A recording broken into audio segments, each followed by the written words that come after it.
Hello, and welcome to Women in Business, where we interview entrepreneurs and senior managers and show you the strengths, successes, obstacles, and roadblocks women experience in business. Since I believe every person in business needs to be visible, I'd like to invite you to watch www.sob6, that's the number 6, tips.com, which will give you some valuable information should you get the call to be on radio or TV, which I think is extremely important. If you'd like to contact me personally, drop me a line at Gayle Carson, that's Gayle, Gayle Carson 13 at gmail.com, or go to my website, www.spunkyoldbroad.com, and sign up for my weekly newsletter. My guest today is Melinda Kelly, and she's the author of Finding Your Coach, Diving Deep Within. She watched the dance and seduction of success in her LA world, where award season is a thing.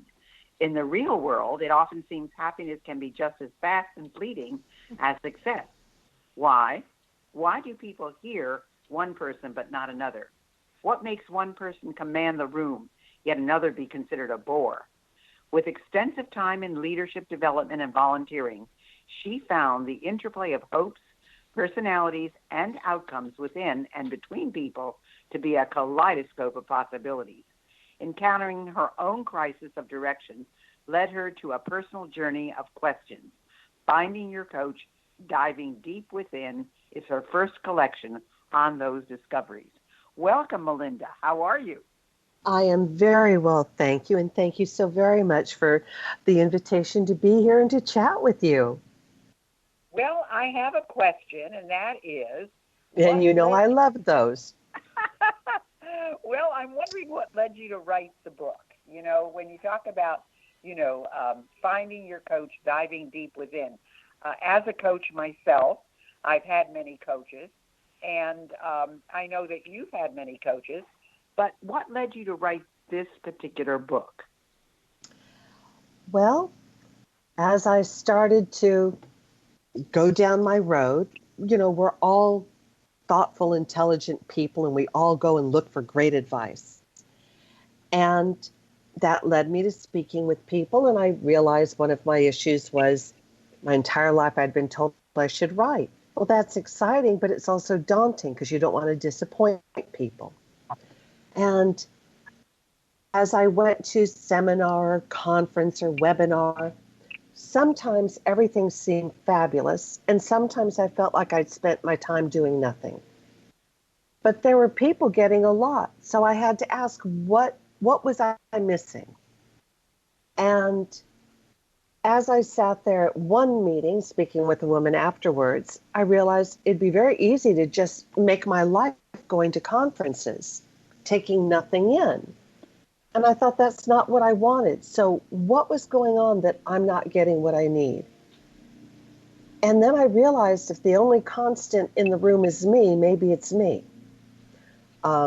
Which none of us like to think is the case. I was just going to say, that's kind of a shocking experience to all of us when we say, well, this didn't work, and this didn't work, and this didn't work, and the common denominator is us. So it can't be me. I'm perfect. Exactly. So I'm sorry. Pray go on. No. So how did that work into the book? Well, the amusing thing is I was originally writing a little tale on fiction, and this just wanted to be written. And I will tell you, I've heard that said by people, and I think, oh, yeah, really? And I now have had to eat my words because I understand sometimes things just want to be.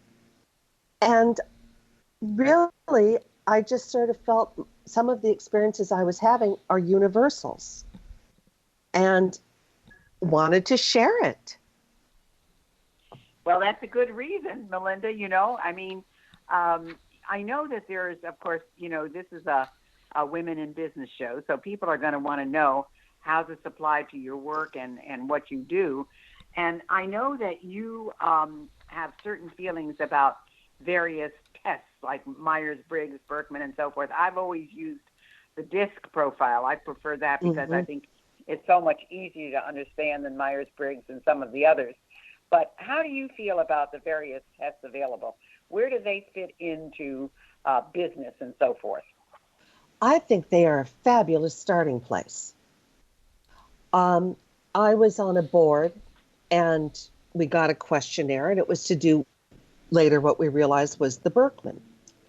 And that became such a fabulous place to as a start. And realized I'm a blue-green person, no surprise. Our treasurer was red, all numbers, all analytical. And truly, when I was trying to discuss things with her, it helped me understand all my lovely words meant nothing to her. She needed something fast and bottom line. And it helped for our communication to be much better. And I ended up actually with a very nice friend for a while, because I'm sure if I'd been wordy and verbose and all of that, she would have been like, I got 3 minutes, what you doing? So, well, I get that totally. I get that because in the disc, I'm a very high I, which means, an extrovert and talkative and like to be with people and don't want details and so forth. And my nemesis is exactly the person that you're talking about, the analytical, detailed, and they have a problem with me because I'm not very detailed. I that's just not who I am. And if I don't break things down, it's a problem. And I know that I've served as a head on many of these boards, and what I've always done, which is, it's good for me. I don't know how good for anybody else. I've always had like a CPA or somebody on my board who could do the numbers and explain it much better than I could, because if they wanted the nitty gritty, they weren't going to get it from me. So I get that. And I believe that, the perfect team is someone who kind of shows all the 4 different facets of the personality, because they're all good at different things. But you also talk about introverts and extroverts and then ambiverts. So I know what an introvert is. I know what an extrovert is. I'm not sure I know what an ambivert is. So tell us the difference and how that impacts our working life as well. I read about ambiverts, and to me it made a lot of sense, which is we're a little of both, which it depends on the situation. If I'm with people I'm comfortable with, I'm a delightful extrovert. But if I go into something new and unknown, I may hold back, and so I will seem very much an introvert. And I've had people think I'm both an extrovert and an introvert. So ambivert sort of makes sense to me, because given the situation, some of us present differently. Well, that is true. I know that basically I'm a high I, which is very, extroverted. Mm-hmm. But my other high one is the high D, which is very dominant. So if things don't go my way, I take charge. And there's not very much S or C about me. I'm not very quiet or very, dutiful kind of person. So, but it's interesting. As my life changed, that was in my first career, when I had a chain of career schools and a talent agency and a convention service company. I was very much of a high I. You would need to be. But when I went on the road as a speaker, I became a high D, backed up by an I, because most of the people are not going to really believe this, because they think, when you get on stage, that's your whole thing. But it isn't. It's getting there. It's making all the preparation. It's getting all your things ready and taking charge to make sure that the room is set right and the mics are right and the AV is okay. That's D stuff. So, I would become a very high D and backed up by an I. So, all of this is really, really important. So how has diving deep within helped you, Melinda? I would say the first is actually asking yourself all the questions, which none of us want to do. It's much easier to think that the person at the front of the room is just boring and they don't know what they're talking about. But of course, I paid money to be here. I'm spending my time to be here. I have chosen this, so what's missing? And the missing has to be within me. And one of the things I know I do, and I would be willing to bet a lot of other people do, is we're so smart, we're stupid. I love that. You're right. But I am so busy having all the answers that you're giving me pearls of wisdom, and I'm so busy having all the answers, I'm not taking any of them in. At the end of the hour, I've learned nothing, and I could have learned everything. So what do you think your aha moment was? When did all of this kind of click for you? I would say letting go of what I thought I needed to do and accepting that maybe I was going in the right direction, but needed to make a few changes. And I feel sometimes we get so caught up that we're going to take this one path that we don't realize if we moved like a street over, we could sail through the traffic. But we are so fixated on this one route, we don't understand how we limit ourselves. And I'm in Los Angeles, so I use the traffic analogy because we get so caught up that this is the only way to get there. But there are a million ways to get anywhere. It's knowing where you want to end up that's what's important. So, I guess, what you're saying is absolutely true, because we do get caught up within our own messages, our own hang-ups, our own, whatever has gone through our past and so forth. And so that is a part of everything. But, it's really interesting what you're saying about you're so caught up in your own messages that you don't always hear what other people are saying. So when people work with you, Melinda, what are some of the things that they're trying to find out? I often think we all know what we really want to do, but we're sometimes not able to say it. And sometimes having someone say, yeah, you should do that, or giving you permission. Often, talking with someone and we'll go through a series of questions and then I'll just repeat back what they've said, and they know their answer. But they just weren't sure they could do it or should do it or it would be okay to do it. And so what do you find in that situation then? What do you find are people's biggest hang-up? I think our biggest hang-up for all of us is fear, and fear of change, and fear of being wrong.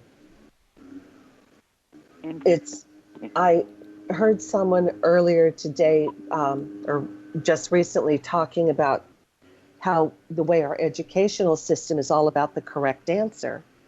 But yes, I think most people would agree the best learning happens when you make a mistake and everything breaks loose. True, that's true. I mean, there's no question that we all seem to be in a situation where we think there's only one way to do it, and there's so many different ways to do it. And go ahead. I was going to say, and even in business or in volunteer capacity, sometimes the best discoveries, the best esprit de corps comes when everything's just fallen apart, and you look at one another and go, well, we have 24 hours to make this work. And sometimes that will be the impetus to get people inspired and create that team you haven't been able to make gel. Or, it's that famous Little Rascals, moment where I have a piano and my uncle has a barn and we'll put on a play. And it comes together. We've all had the other moments, but I found most of the time it brings out the best in one another. Well, you also say that the idea of success is multidimensional. Oh, so yes. What do you mean by that? I feel that we've gotten so caught up with, does it have a financial number to it? And that is definitely one marker of success. But there are so many other different levels we don't think about. When you have a team working on a project and it comes to fruition, and you can look at the end and know you've achieved this, that together each person has brought their component and made this work. And you can look at this, if it's a PR campaign, if it's a project for a client, and you can see the happiness that you have brought to yourselves personally in fulfillment and to the client. It's a wonderful feeling. If you look at a play, there's so many moving parts. Each person bringing their own has a sense of fulfillment that creates the ultimate end result, which is the performance, which then creates the next result, which is the appreciation of the audience. We've sort of lost that sense of tangible and intangible success. Tangible is I gave you a service, you gave me a check. Intangible is I gave you a smile and you gave me one back. Wow, yeah, that's really true. I like that. I like that comparison. That's very good. So, what has your biggest disappointment taught you? Oh, I had a year where I literally had everything sort of implode and had to rethink the entire future. And could have been very sad about it. Instead, just sat there and thought, well, yeah, I'm not thrilled about this. And it hurt. And I then had to ask myself, what was I doing and why was I doing it? Was I doing it because I wanted to do it? Was I doing it because it made me happy? Or was I doing it because I had always done it and there was a time that it made perfect sense, but it didn't make that sense anymore? And that sort of helped me get to the next place. It's very scary to ask yourself, what do you really want to do? Yeah, that's one of my big questions to people is what do you want out of life? Mm-hmm. What do you want your life to look like? What do you want your day to look like? And is what you're doing, are all the actions that you're taking, does that really have anything to do with where you want to go in life? Sometimes we do things because we're just used to doing them by rote. Sometimes we do it because other people pressure us to do it, or we think, well, we're supposed to do that. But does it really have anything to do with where we want to go? So how are you operating in business now, Melinda? What is it that you do? What does your day look like? Oh, my day is quite delightful and entertaining and amusing and full because we wear many hats. Each of us wears many hats. So I still have aspects of my traditional business that are ongoing and continuing. And I've accepted that I'm shifting the focus of that. And then in terms of writing, I'm enjoying that tremendously. And then working with others. And then moving into speaking, it makes for a very full day of dreaming and visioning. That on top of that, no man is an island. You have your social media to tend to, you have business things to address, you have your own, advertising or promotion. So the traits from a traditional business life translate very much over to when you're making a transition into another one. We can all be the best secret never known. Well, that's for sure. So what are some of the programs that you have that people might be interested in? I am just starting, it will be in January, a course on the power of questions, which will be taking a topic a month and just discussing it and looking at how that affects our life, be it the power of love, the power of work, the power of others, the power of community, to start to tap into those things that we've sort of put on the back burner for the day when we have enough time. And realizing that we really do need to take the time to do it now because it adds to our life. One of the biggest questions is, when will I get to it? We need to realize we get to it when it's a priority.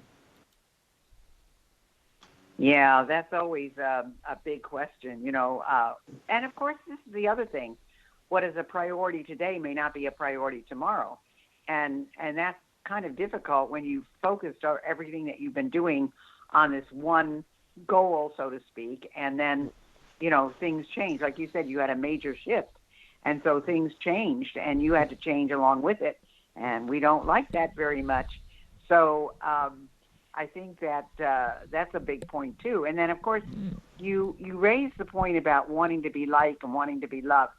How does that apply to people when they're on their journey? Oh, I really believe that we need to know that's within us. And we all do, but I don't know that we really acknowledge it. So when you're working with someone, are you really giving them the answers that are true to you? Are you giving them the answers you think they want? Because in every relationship, we bring all our other relationships in. Of course, I want everyone to love me. We all want everyone to love us. But I remember working with a woman forever ago, and I swear I must have done something in a past life because she just didn't like me. And it had nothing to do with me, and it was a very strange experience. And in some ways, I guess that helped me. But it also made me realize I do want to please. I do want to be the person in the room that you like talking with. And perhaps it was finding my own voice or vice, but being more comfortable with it. That maybe my vice is I do want a lot of attention, and I'm not getting it from you. Or maybe it's I want you to sit there and say that's the best idea anyone's ever had. But then the question is, who am I cheating? And ultimately, I'm just cheating myself. Wow. Yeah, that's true. That's true. So let me ask you something, Melinda. How can people get in touch with you? What's the best way to reach Melinda? Is there something special that you want to offer our audience? How can they get in touch with you? That's the most important thing. At my website, melindajkelly.com. And that's Kelly without an E. It's Melinda, MELINDAJKELLY. Yes, and thank you so very much for that clarification. Appreciate it very much. And I am working on a calendar of thoughts that I will have available for the new year. Wow, that's great. Okay. And that's available to people who come to your website? Yes, it'll be available as a download. Fantastic. That's great. Thank heavens for the joyful PDF. Yes. That is so true. That is so true. Well, it's interesting because I know that you've done a lot of volunteering in the past. And women who are listening to this, women who may not be in business yet, but want to go into business, need to understand that the volunteer work you do counts as work experience. And all the attributes that you bring to volunteering are things that you can bring to your work life. And you need to make sure that when you put your resume together, that experience is included. Would you agree? Oh, heavens, yes. If you think about, if you're on the PTA and you're putting on an event, you're doing budgeting, you're doing staffing, you're doing resource management. I really feel too often we do not value our donated time. And honestly, I don't know what world couldn't exist without the donation of time, love, and energy. What women and volunteers do on a daily basis moves the world. And if it was properly valued, it is probably the greatest financial mover of the economy. Well, you've heard it here. If you want to know more about Melinda, if you want to take advantage of her calendar of thoughts, which are going to be available in the new year, go to her website, melindajkelly.com. I want to thank you so much for being with us today, Melinda. It's been very interesting to see, how you look at things and how you value things. And the most important thing that I'll tell you, the most important message I got from you is we need to look at ourselves and stop blaming others if we don't reach the pinnacle to where we want to go, because it may be how we hear the information, how we receive the information, and what we're doing with the information. So that's a very, very valuable message. Thank you so much for being with us today, Melinda. We sure appreciate you. Thank you so very much for a lovely and fast and fabulous time together. Thanks for listening to Women in Business. I hope you enjoyed today's show. And if you have any suggestions as to who you'd like me to have as a guest, just email me at gaylecarson13@gmail.com. Be sure to check out www.sob6tips.com. And in the meantime, go to www.spunkyoldbroad.com to see the resources I have for you.